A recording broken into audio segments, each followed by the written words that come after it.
Last night, Daniel thought his strange adventure was finally over. The mysterious coin was gone, the timeline had been repaired, and the giant robot from the future had finished its mission. But just before leaving, the robot said something that Daniel could not stop thinking about. "You must help protect time itself."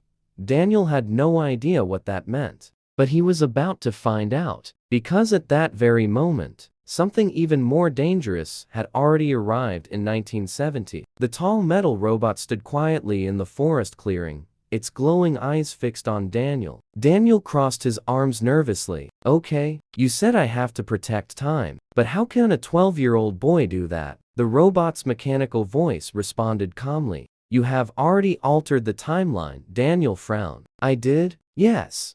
When Professor Williams gave you the coin, history changed."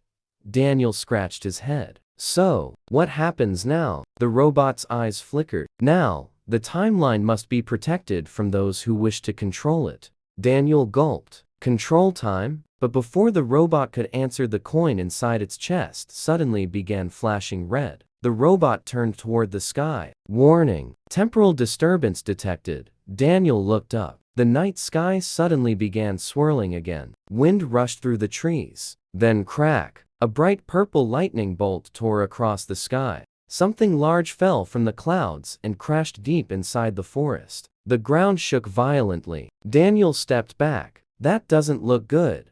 The robot scanned the area. "New arrival detected. Identity unknown."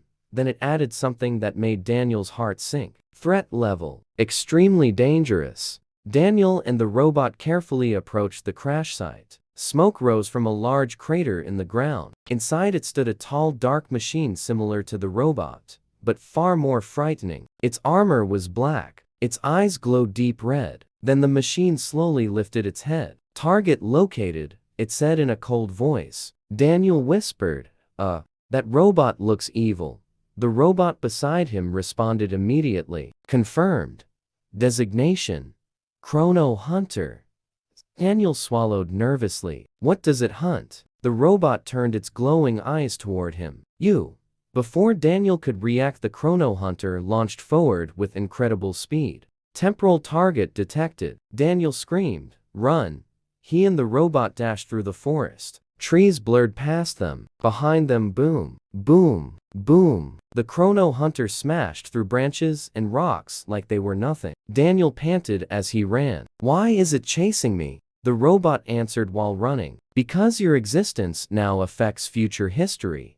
Daniel nearly tripped. "So it wants to erase me?" "Correct." Suddenly the robot stopped. Daniel nearly crashed into it. "Why did you stop?" "It's coming." The robot opened the small compartment in its chest again. Inside was the glowing object Daniel had seen earlier. "This is a temporal core." Daniel stared at it. "What does it do?" "It allows one person to temporarily control time."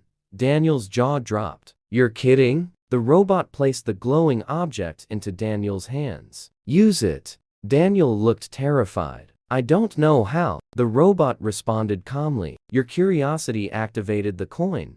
It will activate this too." But just then the Chrono Hunter burst through the trees. "Target located." Daniel held the glowing core tightly. "Please work. Please work." The Chrono Hunter raised its arm. A powerful beam began charging. "Target elimination."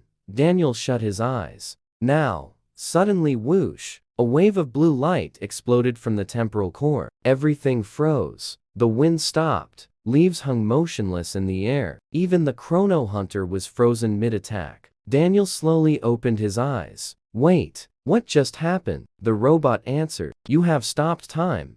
Daniel looked around in amazement. Birds frozen in the sky, dust frozen in the air. "Whoa, this is incredible." But the robot spoke urgently. "You only have 10 seconds before time resumes." Daniel's excitement quickly disappeared. "Then what do we do?" Daniel looked at the frozen Chrono Hunter. Then an idea popped into his head. He quickly dragged a huge tree branch and wedged it into the robot's joints. Then he rolled a giant boulder toward its feet. "Okay, that should slow it down." The robot counted. 3 seconds remaining. Daniel jumped back. "Time's up." The blue light vanished. Everything moved again instantly. The Chrono Hunter fired its beam, but the branch jammed its arm. The beam blasted into the ground instead. Then the boulder rolled forward and knocked the robot into a deep pit. Crash! Dust filled the forest. Daniel stared in disbelief. Did we just win? The robot scanned the pit. Chrono Hunter temporarily disabled. Daniel wiped sweat from his forehead. Temporarily? Yes. It'll reactivate soon.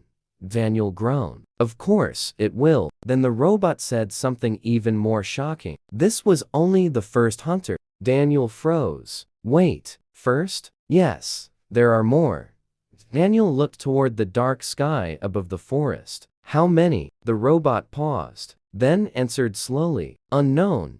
Daniel thought his adventure began with a simple coin. But now, he understood the truth. The future wasn't just watching him. It was coming for him. And somewhere in time, someone had sent the hunters. But who? And why was Daniel so important to the future? Find out in episode 4. If you enjoyed this story, like, subscribe, and comment. And tell me, who do you think sent the Chrono Hunters?